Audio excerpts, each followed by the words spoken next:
Halo guys, kita balik lagi nih di podcast Pinggir Lapangan. Nah, kemarin kita udah habis bahas nih. Kita bahas timnas Prancis, kita bahas timnas Inggris, kita bahas tim-tim di Premier League, kita bahas Spanyol, Itali. Nah, hari ini kita punya segmen khusus juga nih. Bahas The Best 11.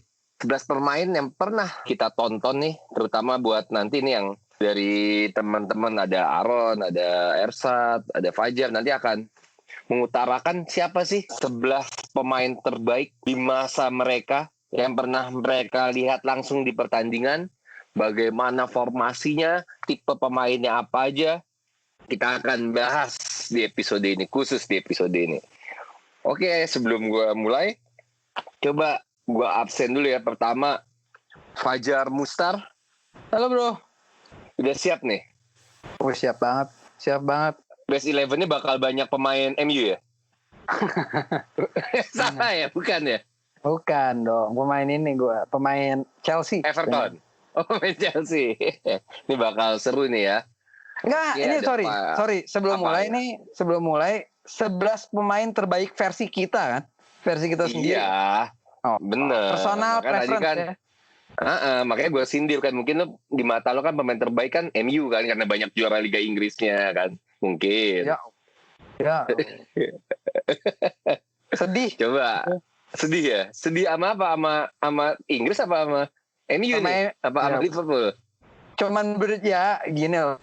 Maksud gue kalau ngebahasnya MU terus sedih aja sih menurut gue. Kayak udah masa lalu gitu loh. Maksud gue ya 10 tahun ke belakang ya lu bahas MU masih. Tapi kalau sekarang kayak udah gak relevan. Mendingan bahas City ya, ketahuan ya. Ya. Mendingan bahas City. Udah gak relevan menurut gue kalau lu bahasnya MU terus mah. Bener. Maaf ya. Jadi teman-teman ini kita gak usah bahas MU lah ya, udah bukan yang dulu lagi gitu. Mungkin bisa kalau ada podcast yang ngomongin ngomongin kayak 90s football atau early 2000 football, nah itu mungkin MU bisa dibahas lah, masih relevan. Kalau sekarang kayak udah nggak relevan. Udah eranya Liverpool ya sekarang ya. Gue nggak ngomong sih, tapi banyak klub lainnya yang lebih bagus kayaknya dari MU kalau sekarang. Oke. Terima kasih. Oke, sekarang kita tes, ada Dr. Ersat nih ya. Oke, Forza Milan. Per sempre. Oke. Memang yang terbaik di Itali Juventus ya, Sat? Iya, tentu Milan lah. Oh, tentu Milan. Iya. Oke, mungkin best 11 ini bakal gabungan pemain-pemain Juve sama Inter kali ya, Sat ya? Ya, gue tidak menutup kemungkinan pasti ada salah satu dari klub-klub curang itu akan gue menjadi jadi mungkin memang pilihan. Berarti ya lo pingin lah ya ada 1-2 pemain mereka itu bermain di tim lo gitu ya. Di Milan, iya. Karena mereka terkesan sih di sana tidak bahagia gitu. Makanya ini untuk gitu. Menambah kebahagiaan nih harus ke Milan. Biar bareng Van Kesi ya. Sama Romagnoli bahagia timnya. Iya, betul. Oke, mantap. Oke, lalu ada Rizky. Nah, Bung, lo pernah tahu lagu Mr. Big and To Be With You gak, Bung? Tahu, kenapa tuh? Ada liriknya A Little Boy That Talk Too Much. Nah, itu. Itu siapa? Banget. Baru 2 musim dibilang sebagai kontender yang kuat di Liga Inggris aja ngomongnya udah kayak nguasain 10 tahun gitu. Nah, kalau gimana kan udah almost 20 years since Premier League era kan. Nah, Liverpool kan bahkan Premier League era kan dia belum gitu loh. Nah, mungkin nguasain dulu 10 untuk mungkin 15 years baru boleh agak jumawa dikit. Kalau ini kan emang lagi rebuild kan, rebuild. Nah, jadi emang kita prosesnya lagi rebuild. Kayak Chicago Bulls ya, rebuild ulang ya dari juara. Jadi berarti kagak jaya-jaya dong. Gitu ya. Tapi sama. Berarti kalau rebuild yang dibahas di sini ya, yang dibahas ini kan yang lagi jaya aja. Keep calm and tetap rebuild gitu. Jadi nggak talking too much gitu. Anyway, ini bahas tentang ini ya, the best 11 selama kita nonton langsung dan preferensi pribadi ya. Bener. Oke, gue siap. Oke, Aaron. Halo guys. Cipto ya itu kerjaannya ya. Aaronnya mana nih? Apa gue? Ada kan? Oh ya udah. Oke, kalau ada lanjut Aldi. Yuk.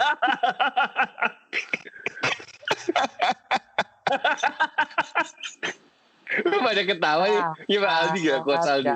Halo. Jahat. Gimana coach? Udah siap nih coach? Yuk, mari. Mari. Ya. Bangsat gue pada ngakak nih, sialan. Oke, kita lanjut nih. Gua akan ngasih kesempatan nih ya buat yang mungkin yang paling sering dibully di sini Aaron gitu. Ron, Halo, iya.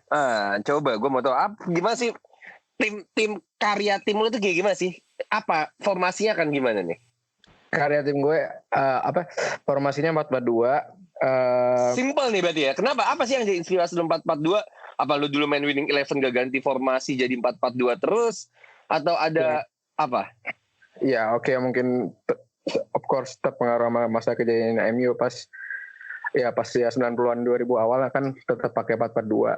Terus pakemnya pakai 4-4-2 berarti ini ya. Iya. Terus gue kemarin diskusi juga sama si Coach Aldi gitu. Kenapa sih MU sama Arsenal dulu dominan banget?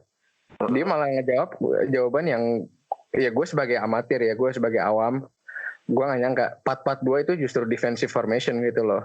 Dan defensive formation tapi yang nyerang juga tetap kenceng gitu. Dan apa ya, kalau si Aldi mungkin bisa nimpalin ntar, two banks of four itu lebih susah ditembus gitu loh. Karena kalau ada 2 back 4 yang sejajar, jadi back tengah sama central midfield itu sejajar rapat itu susah banget ditembus. Terus gue bilang sama dia, itu mungkin kenapa Arsenal, MU dulu dominan banget juga karena mereka pakai 4-4-2 dan mereka rapi gitu loh. Kalau formasi sih 4-4-2 karena itu. Berarti lu nggak menggunakan game maker di sini ya, nggak ada playmaker, nggak ada ya. Jadi murni gelandangnya 2 turun di belakang gitu ya sebagai CMF ya. Playmaker kalau buat gue di sini ya kan ada, gue taruh David Beckham di sini. David Beckham buat gue bisa jadi playmaker di sini. Karena dia untuk mengatur serangan, tapi mengatur serangan dari belakang berarti ya, bukan dari depan ya. Nih line up gue nih, kiper Manuel Neuer, back kiri Ashley Cole, tengah duetnya Laurent Blanc sama Alessandro Nesta, back kanan Cafu, sayap kanan kiri tengahnya Ronaldo Messi, tengah CM 1 Patrick Vieira dari Arsenal sama David Beckham, striker Wayne Rooney sama Van Nistelrooy. Oke. Kenapa harus ada nama Laurent Blanc? Maksudnya apa sih hebatnya Laurent Blanc selain cium kepala Bartes ya? Ya gue nonton dia emang pas Piala Dunia 98 dia emang bagus banget. Tapi pas gue setelah research pemain ini, ya dia emang goal scoring defender gitu loh. Dan gue misalnya kalau punya tim, punya satu yang defendernya bisa jago ngegolin, itu bisa jadi ancaman tambahan buat tim lawan gitu sih. Makanya gue taruh nilai plus di tim lo ya. Gue mau nanya dari awal nih. Sure. Pertama kita lihat ada kiper Manuel Neuer gitu. Kita tahu lah Neuer jago, beringas, besar gitu ya. Kayak Oliver Kahn gitu, tipikal pemainnya gitu, agresif. Tapi kita juga tahu Neuer ini karena terlalu sering maju juga tidak performnya tidak stabil juga, kadang juga masih banyak membuat kesalahan gitu kan. Dan Neuer ini kan bermain ibarat kata hanya terkenal di satu tim gitu, di Bayern Munich gitu kan. Kita nggak tahu ya kalau dia pindah nanti apakah yakin gitu memang selama lo menonton bola emang sosok dia nih yang paling tepat untuk menjaga gawang tim yang lo idam-idamkan? Ini kan sempat dicedera dia ya. Pas dia sebelum cedera dia susah banget sih ditembus gitu loh. Dan ini gue strategi 4-4-2 fleksibel gitu kayak mainnya. Kadang ya kalau perlu agak pelan temponya. Si MU juga nggak selalu main cepet kan waktu itu. Bisa juga. Cuman kalau main cepet dan defensive line-nya naik ke atas, gue butuh kiper kayak Neuer buat misalnya ada bola yang berhasil lolos sama gagal dihalau central defender, Neuer yang bisa ngatasin gitu karena dia suka maju. Ya emang berisiko, cuman emang ya gue istilahnya gue lebih suka yang begitu gitu loh. Ada siapa tuh pernah bilang ya, kemarin gue diskusi sama Aldi, bisa kasih tahu mungkin Saldi. Lebih baik gue menang 3-2 daripada menang 1-0 karena 3-2 itu lebih entertaining daripada 1-0 gitu loh. Ya emang agak berisiko, cuman ya ini style football yang gue suka sih. Oke. Terus kita lanjut, gue main Ashley Cole. Ashley Cole itu kan bermain di top perform di Arsenal sama Chelsea ya. Apakah lu sebagai fans MU emang mengidamkan Ashley Cole di posisi kiri? Apakah nggak mau memasukkan pemain MU aja gitu di sebelah kiri gitu? MU paling mendekati Ashley Cole back kirinya Patrice Evra sih ya. Cuman gue respect sama Ashley Cole karena dia sempat di Arsenal. Dia termasuk ikut tim Arsenal yang pas Invincible situ loh. Okay. Invincible yang ya with all due respect Liverpool aja yang musim ini di atas kertas terlihat lebih kuat gagal gitu loh. Berarti Liverpool nggak sekuat Arsenal ya? Sekuat Invincible Arsenal yang dulu sih ya faktanya. Berarti Liverpool so aja berarti ya. Ya tim-tim biasa lah Liverpool ya. Di atas kertas emang kelihatannya kuat banget Liverpool, tapi ya fakta bicara tim Arsenal yang dulu lebih kuat gitu loh. Walaupun ini kelihatannya Liverpool ini banyak bicara ya berarti ya gayanya, padahal belum juara juga gitu ya Ron ya. Ya freedom of speech lah, gue nggak peduli gitu loh. Jadi itu tuh emang pantas, emang apa sih kelebihannya? Apakah jago larinya, apa tendangannya atau umpannya apa sih? Solid sih dia, tenang, cepat juga, tenang, cepat, defending skillnya bagus, sama kalau ngebantu serangan dari crossing atau semacamnya bagus juga gitu, solid. Sering bikin chance ya buat teman-teman yang mencetak gol ya. Iya, si Aldi bisa lebih nimpalin juga mungkin. Cuman kalau waktu itu yang gue lihat dia lawan Ronaldo atau Giggs, kadang-kadang yang pas MU lawan Arsenal itu dia bisa ngatasin, kadang bisa ngeredam gitu loh kalau Arsenal lagi on fire gitu. Bisa ngeredam Giggs sama Ronaldo waktu itu. Oke, ada Cole, ada Blanc. Nah, Nesta, oke lah. Karena gue lihat tuh sukanya Manchester United dan preferensi pemain lu banyak kan dari Liga Inggris yang lo sebutkan. Tapi kenapa bisa ada nama Alessandro Nesta gitu?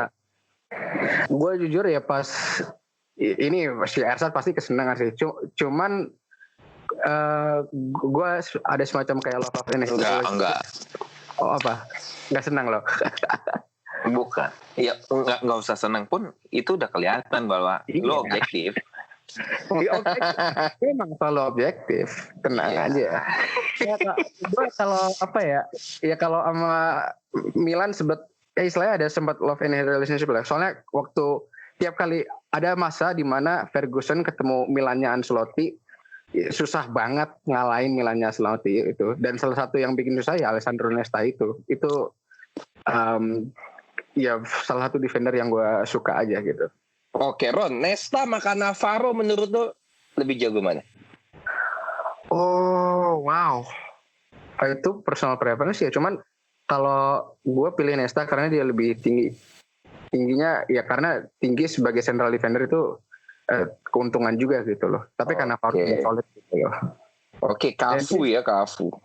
Ya dan dia Nesta juara dunia kan juga gitu loh. Betul. Cafu kita nggak usah menjelaskan ya, kita lihatlah performanya. Kita mengetahui lah dia di posisi bek kanannya. Tapi kalau Cafu lo paling suka pas dia main di klub mana, Ron? Tetap perlu dijelasin. Ntar lo tetap perlu dijelasin. Nggak semua pendengar kita mungkin yang ya lahirnya agak setelah tahun 2000 ke atas nggak tahu gitu mungkin Cafu itu siapa. Cafu kan world champion juga sama Brazil. Tapi dia bagus banget waktu itu di Liga Italia yang Liga Italia waktu dulu on top of the world gitu loh. Kayak Liga Inggris sekarang ini. Semua orang nonton Liga Eropa, Liga Italia gitu loh. Dia bagus di Milan, iya benar kata Efsat. Roma juga waktu itu kan sempat bagus banget lah dia intinya. Dan dia skillful banget sebagai bek kanan. Bisa dribble. Nyerangnya bagus juga gitu loh. Terus apakah nggak ada bek kanan lain yang pantas di formasi ini yang lebih jago gitu, atau setidaknya sama dengan Cafu gitu menurut lo? Enggak sih ya. gue mau mikir siapa enggak sih. Dia Cafu juara. ya? You have to respect gitu loh. Dia juara dunia gitu. Oke. Lionel Messi dan Ronaldo ini nggak terbantahkan ya. Iya. Messi di kanan. Oke. Misalnya ini Ronaldo ada peraturan. Ya. Itu Messi Ronaldo kita udah nggak usah jelasin lah ya. Cuman misalnya oke, ada peraturan. Jangan pakai Ronaldo Messi kegampangan. Gampang gue gantinya. Kiri gue ganti si Ronaldinho, kanan gue ganti Arjen Robben. Ya, soalnya kan Messi Ronaldo ya OP banget lah istilahnya ya. Terlalu kuat, ya alien lah istilahnya. Jadi kalau misalnya ada yang komplain, ya nggak apa-apa, nggak ada yang komplain. Siapa juga mau komplain kan? Yang nentuin kan yang elu. Iya, kalau misalnya gampangan pakai Ronaldo Messi, udah gue ganti Ronaldinho. Ya, pertanyaan gue sih bukan itulah. Pertanyaan gue cuman kenapa untuk selevel bintang besar gitu ya? Bukan bintang lagi lah, ini legenda lah. Posisinya kenapa nggak ditaruh depan gitu, yang jelas-jelas jumlah golnya Ronaldo Messi jauh lebih tinggi daripada Rooney sama Van Nistelrooy. Oke, good question. Cuman di situ buat gue justru alasan kenapa gue taruh Wayne Rooney situ. Wayne Rooney kalau buat gue kalau di kartu tuh kayak kartu jokernya. Dia bisa ngapain aja, bisa di mana aja. Rooney misalnya, lo mau taruh Ronaldo di striker, Rooney sempat jadi winger di MU. Kalau misalnya mau taruh jadi AM, jadi 4-1-1 atau 4-2-3-1, Rooney bisa jadi AM. Bisa jadi CM pun, jadi 4-3-3, Rooney bisa. Pernah, jadi Rooney ini pemain yang ya kayak aku bilang tadi serba bisa, sempat main di banyak posisi, makanya gue taruh dia di situ. Selain dia goal scoring threat yang tajam banget, dan dia leading club goal scorer di Manchester United gitu loh, udah ngelewatin Bobby Charlton, makanya gue nggak naruh dia di situ. Oke, terus habis itu Beckham kenapa kita taruh di tengah, Ron? Padahal Beckham kan jago di kanan, malah di tengah bukan perform dia yang baik kan ya? Yes, but dia gue ngeliat dia di pas di Madrid juga kan ya, dia di Madrid ditaruh tengah karena ya kanan kiri waktu itu udah keisi Figo sama Zidane ya waktu itu kan ya. Jadi tapi dia sama Solari tahu kirinya. Sama Solari. Kirinya iya, Solari.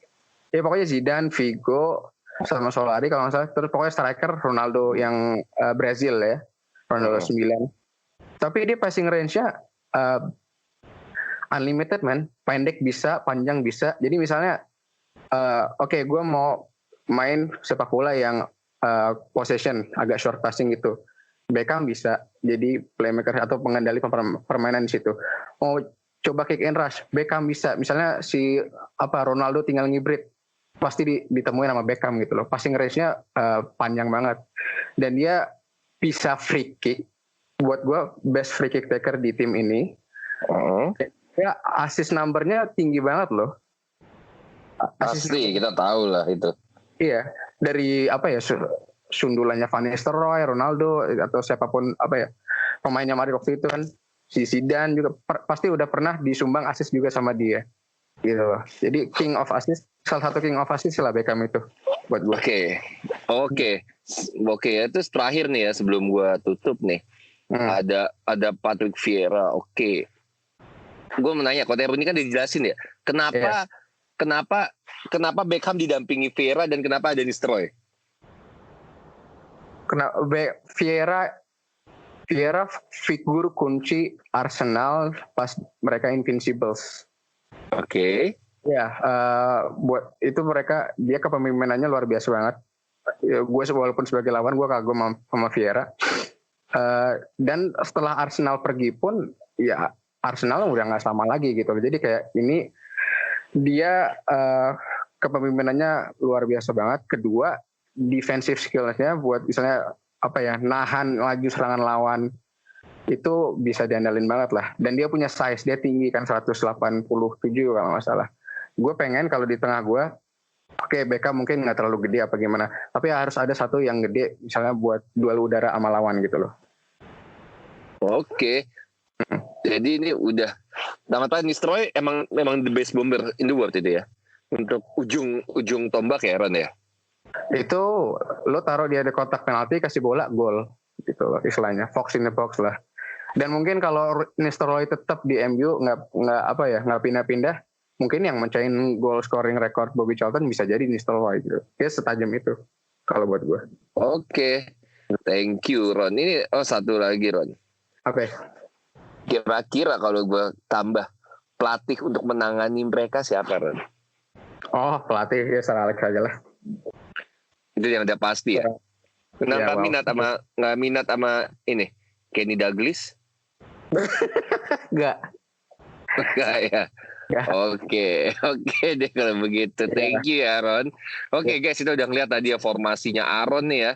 Kalau kita mendengarkan tadi wah cukup mengerikan ya, walaupun memang di sini cukup dominan dengan MU ya, tapi dengan penempatan Neuer di kiper, dengan ada Cafu juga di kanan, ada Blanc, Nesta, Ashley Cole, Ronaldo, Messi, Beckham, Vieira, ya, Rooney dan Nistelrooy ya. Cukup mengerikan lah ya. Cuman coba kita lihat nih kalau ada dari teman kita Ersat. Nah tadi kan aroma Inggrisnya kental nih. Biasanya kalau Ersat nih pasti aromanya aroma pasta nih yang dimunculkan nih. Siap. Ersat, lo bakal pakai formasi. Kalau Aaron tadi kan simple ya. Kalau lo main winning gitu kan, default 4-4-2 gitu. Dengan tadi alasan yang udah dia utarakan. Kalau lo akan pakai formasi apa? Kalau gue tetap berkiblat sama Italia. 4-1-2-1-2. Itu klasik banget itu ya. Ya, siap. Betul. Itu betul-betul memberikan ruang untuk playmaker berfantasi dengan visinya untuk mengirim bola kemanapun itu ya. Iya, betul. Berarti di formasi ini udah menyiapkan salah satu playmaker handal ya. Ya.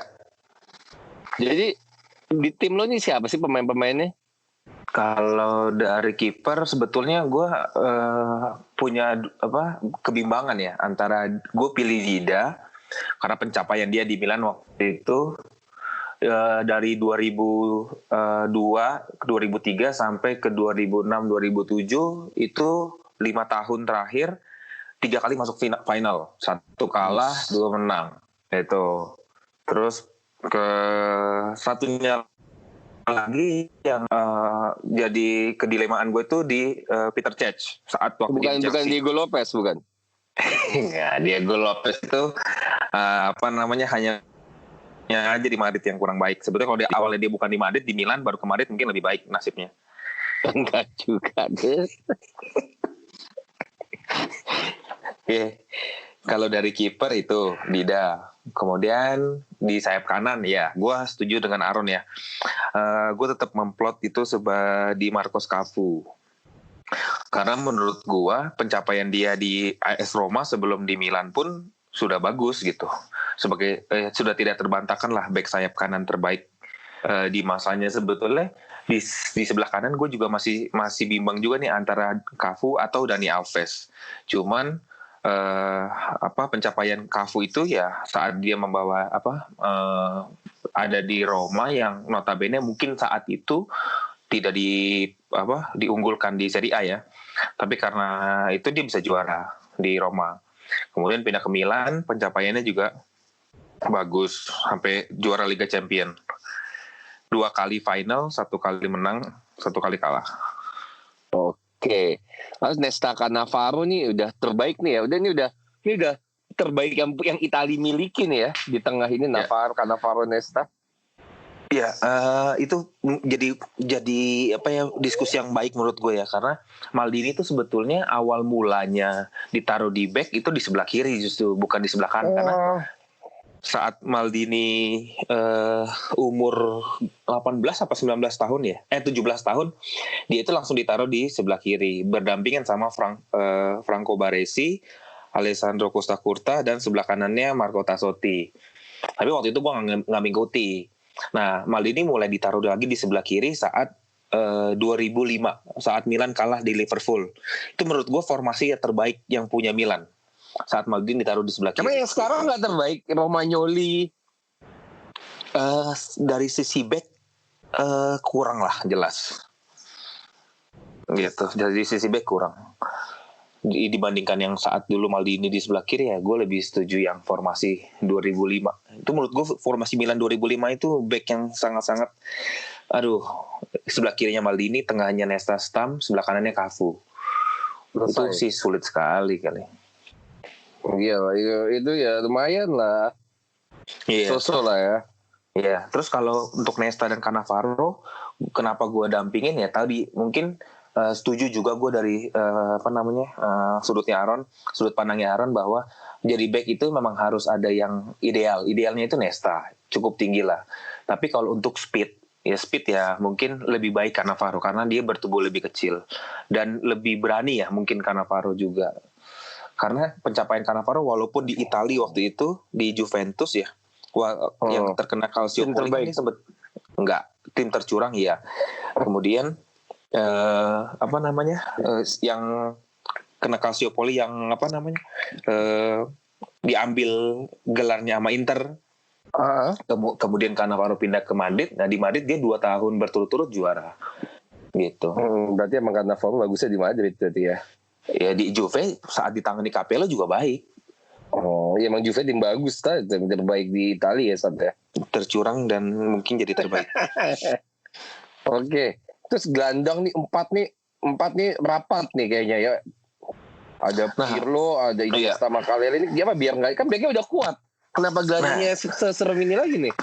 Nggak, jadi gini, mungkin gue pengen diskusi sama Coach Aldi ya, yang lebih memahami ini. Jadi bukan memahami, maksud gue pun nggak memahami. Gue ngeplot Pirlo sebagai defense midfielder itu karena mungkin visinya dia ya sebagai regista atau sutradara atau director lah dari lapangan tuh, misalnya dia yang mengatur pola dan lain-lain.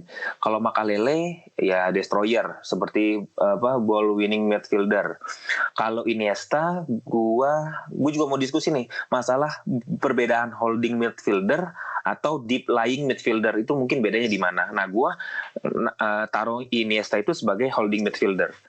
Gitu. Jadi dia baik di sisi tengah aja. Jadi yang hancurinnya udah Makalele, visionernya di Pirlo, ya untuk terusin ke depan itu Iniesta.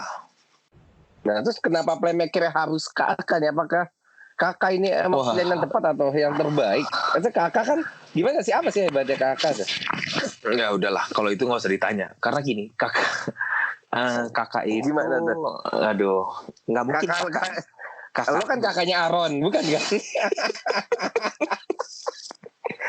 Kakak tidak mungkin dibantahkan lagi karena kalau Kakak tidak hebat nggak akan mungkin dibeli Madrid. Walaupun iya benar. Ya itu Madrid pun ya sebetulnya kacau balau juga karena nggak bisa memoles berlian di Milan gitu. Harus kalau dia bisa memoles ya dia bisa juara berturut-turut gitu Liga Champions kayak. Terus ada Kakak nih penyerang nih. Kenapa ada aroma Inggris nih di dalam? Ini kan nggak ada aroma Inggris nih di belakang, di tengah ya kita lihat tadi kan, kita dengarkan tadi. Ini tiba-tiba ada Ruud van Nistelrooy gitu.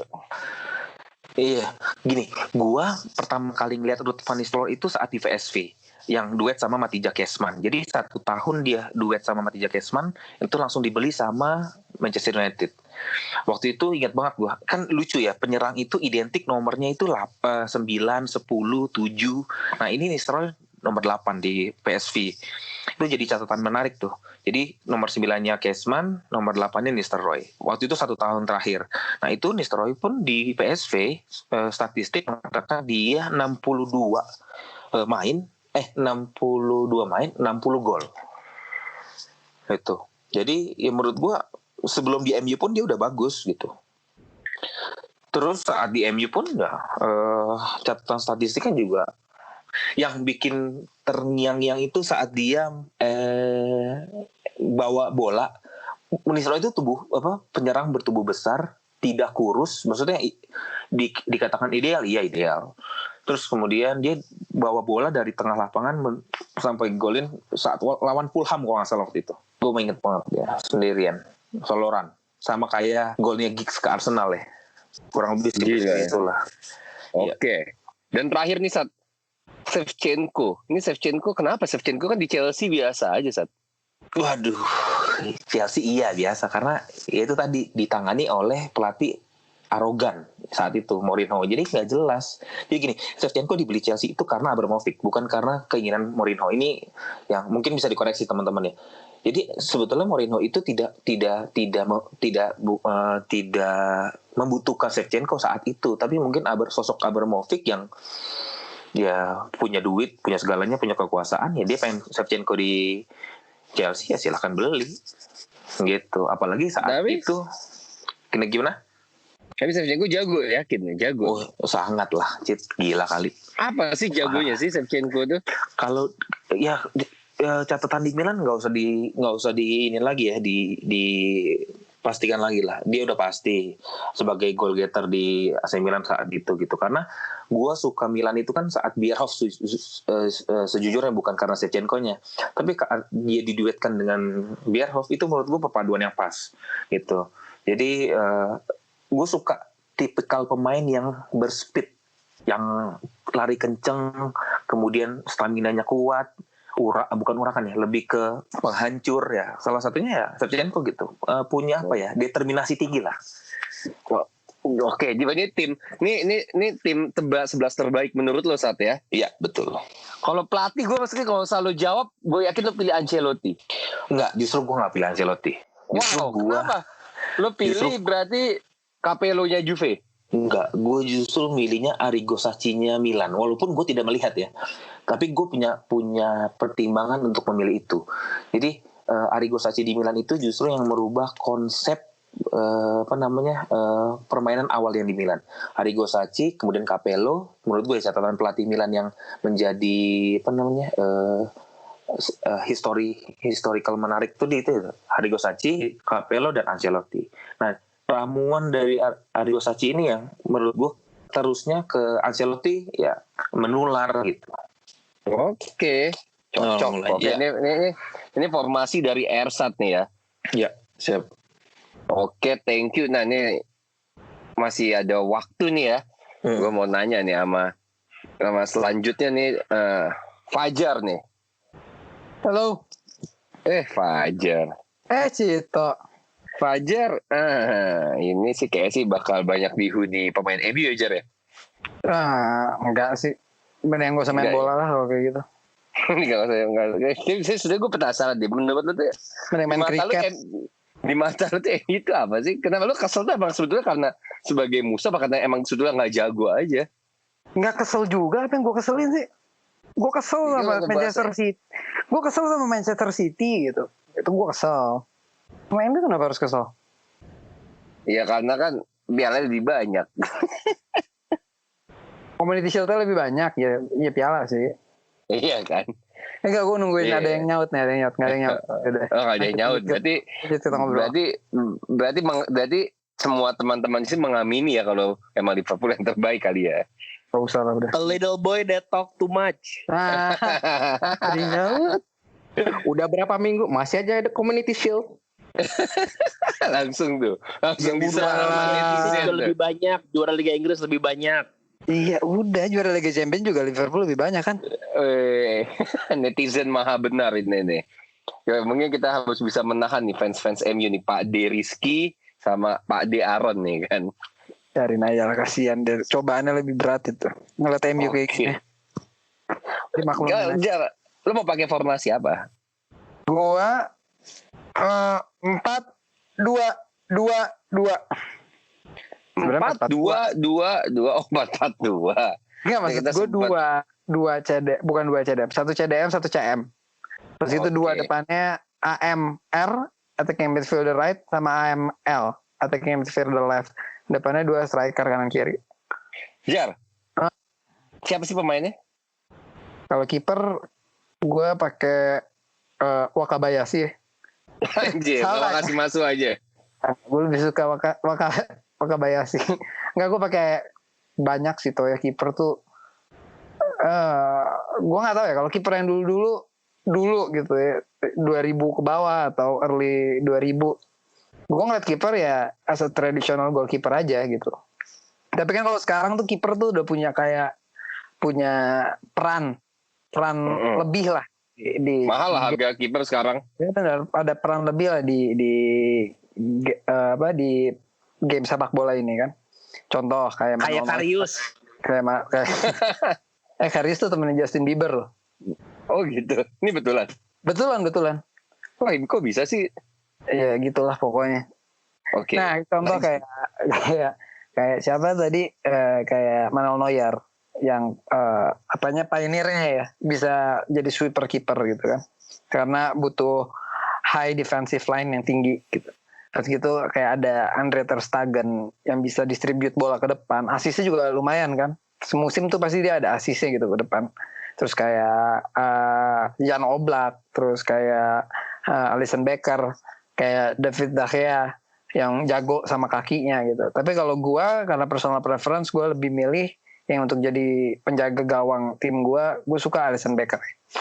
Oke.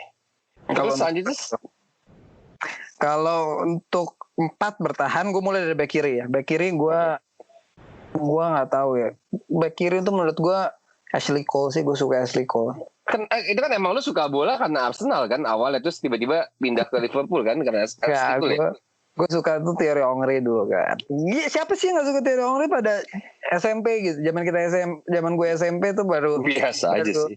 Gue suka banget sama Thierry Henry. Menurut gue suka Arsenal berarti lu sebetulnya. Stylish footballer, pas gitu bisa golin placing. Zaman dulu tuh orang masih golin kayak Batistuta depan kamu tendang kenceng. Sedangkan Henry itu dengan yang dia kan convert ya dari sayap, pas itu jadi striker pas di Arsenal kan. Pas itu dia bisa golin yang cutting inside, terus pas itu pressing jauh. Wah tuh menurut gue stylish banget. Gue suka aja gitu karena itu gaya permainan baru yang diikutin sampai sekarang. Tapi jangan bahas Thierry Henry lah. Kita bahas Ashley Cole dulu. Kenapa Ashley Cole? Oke. Kenapa Ashley Cole? Siapa yang nggak suka Ashley Cole sih? Both on and off the pitch. Menurut gue itu back kiri terbaik.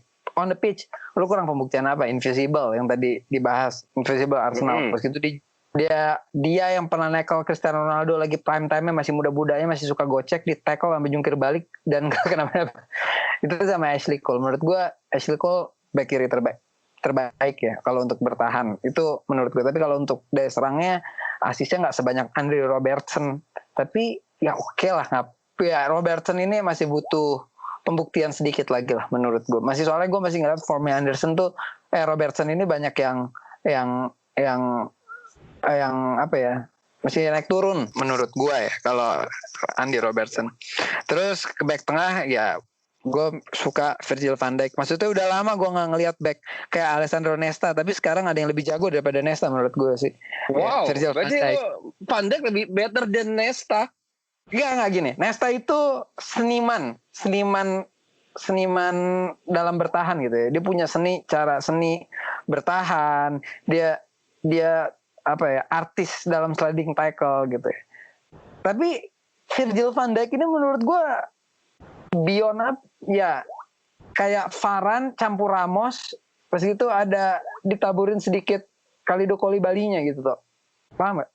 Udah kayak jago banget kok, kayak sejago itu kah gitu.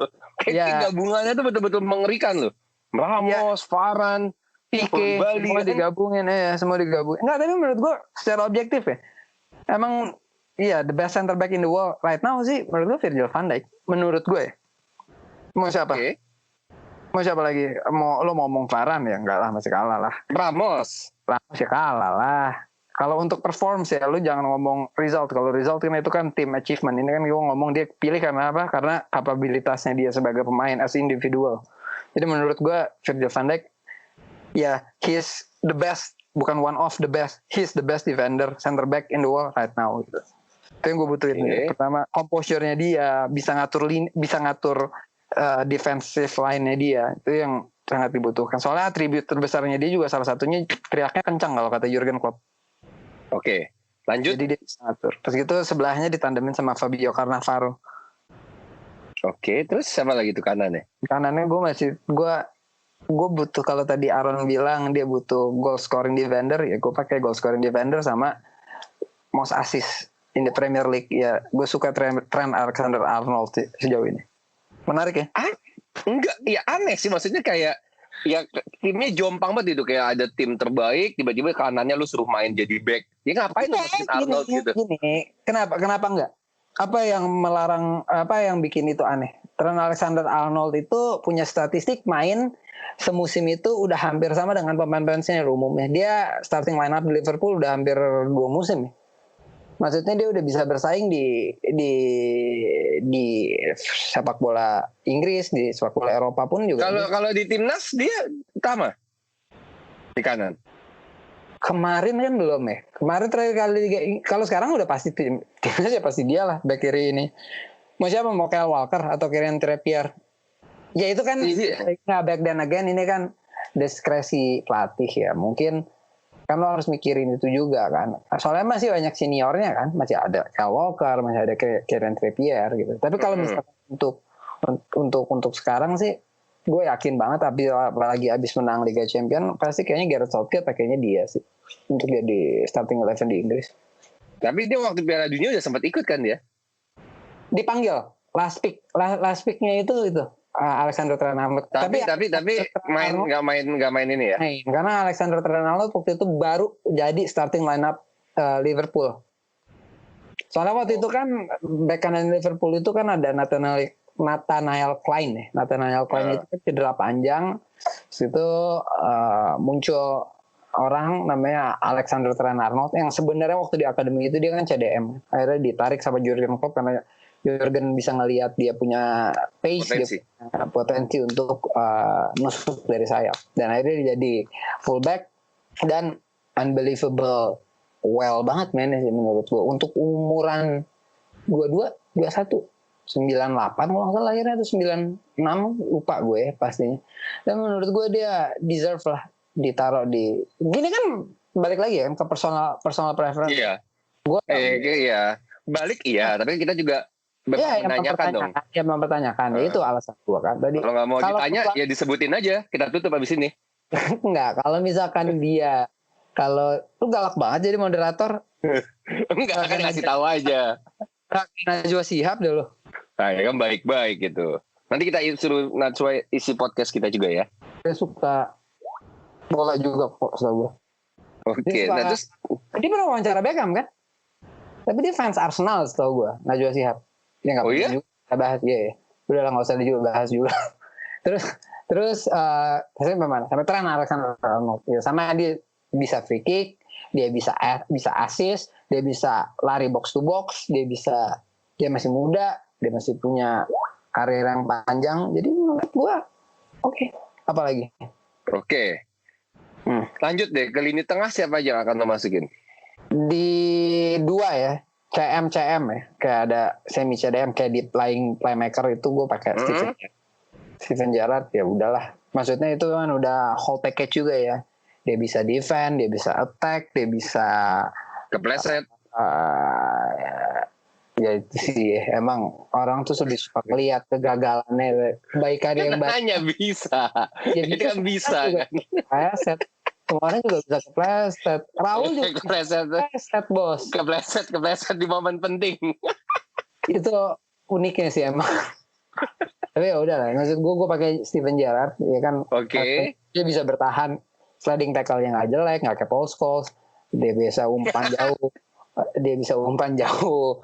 Bolanya jadi pinger kayak Pirlo. Ya whole package lah maksud gue. Steven Gerrard bisa whole package. Terus gitu dia bisa nendang kencang.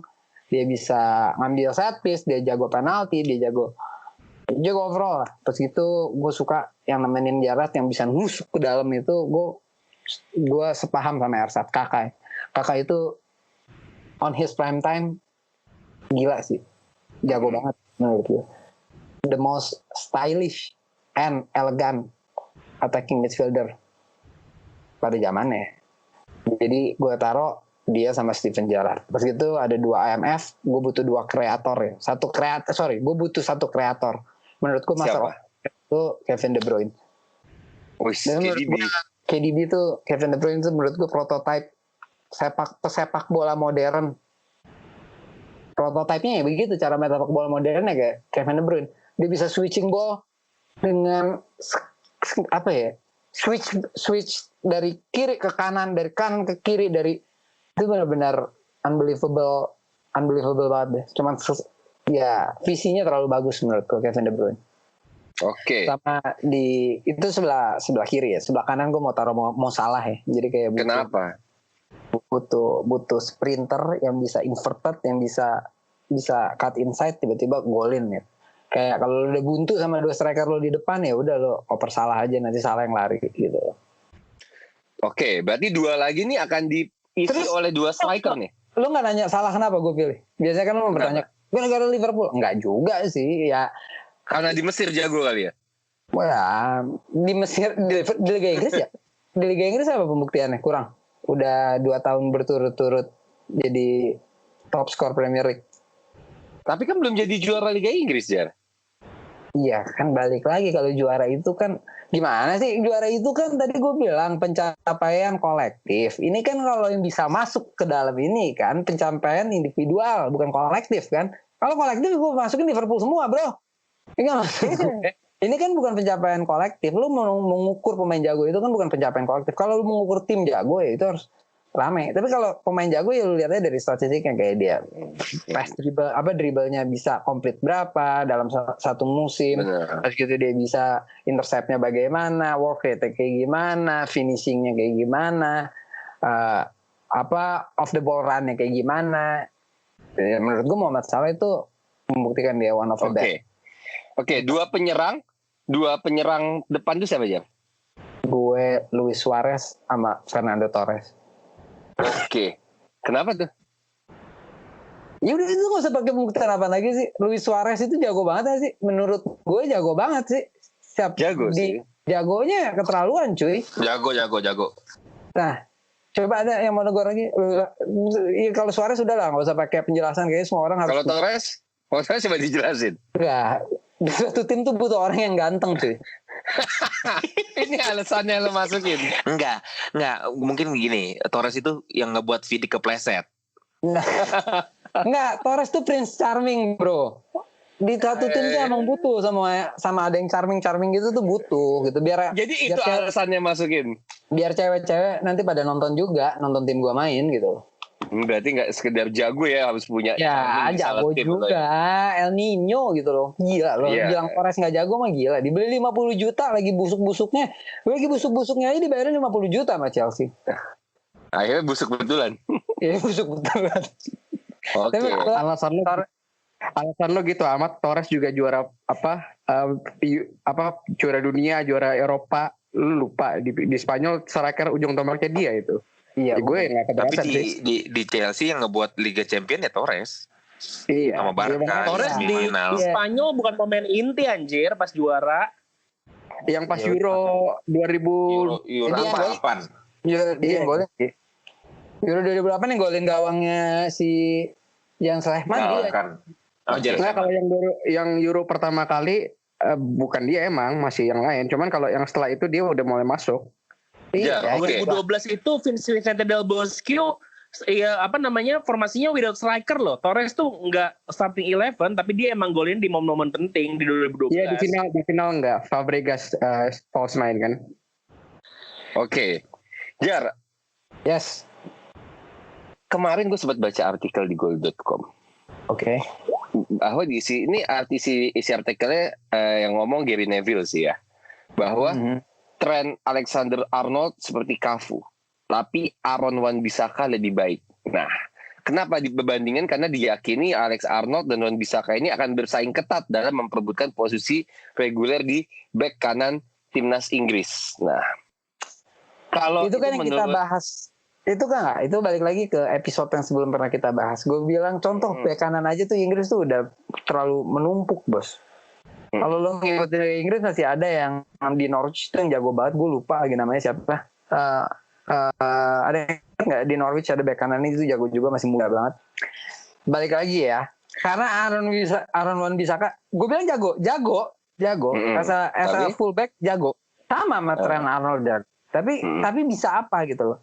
Maksud gue Wan-Bissaka clearance doang bisanya, dia nggak bisa assist, dia nggak bisa nendang free kick, dia nggak bisa ngambil corner. Dia nggak bisa, dia bisa jago sliding tackle doang menurut gue. Sama dia punya kecepatan yang menurut gue lumayan tinggi ya. Mungkin kecepatannya pace-nya lebih tinggi daripada Alexander Arnold, lebih tinggi sedikit lah. Tapi Tapi menurut gue kalau gue disuruh milih jadi pelatih gitu, lu pilih siapa untuk bek kanan? Ya gue butuh ya orang yang kayak Trent Arnold yang lebih bisa. Soalnya di dalam pertandingan 90 menit lu nggak bisa bergantung seutuhnya sama striker doang kan. Ada kala striker butuh striker apa?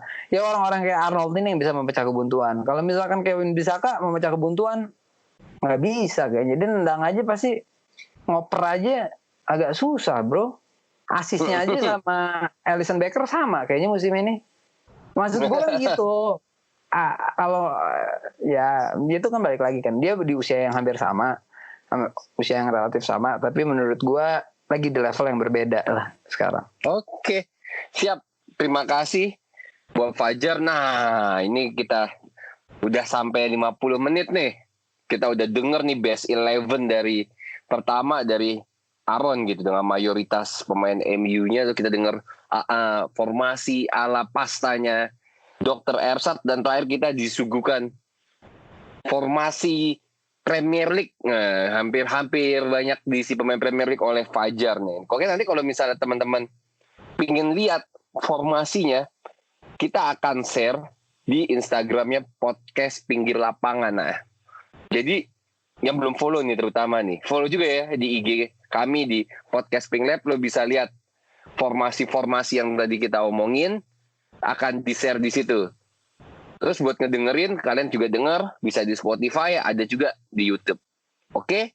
Masih ada teman kita lain yang belum bicara terkait dengan Best 11. Kita belum dengar pandangan dari fans MU, ada Rizky, dan juga belum mendengar Best 11 versi Coach Aldi itu gimana sih? Nah, kita akan lanjutin itu di episode berikutnya.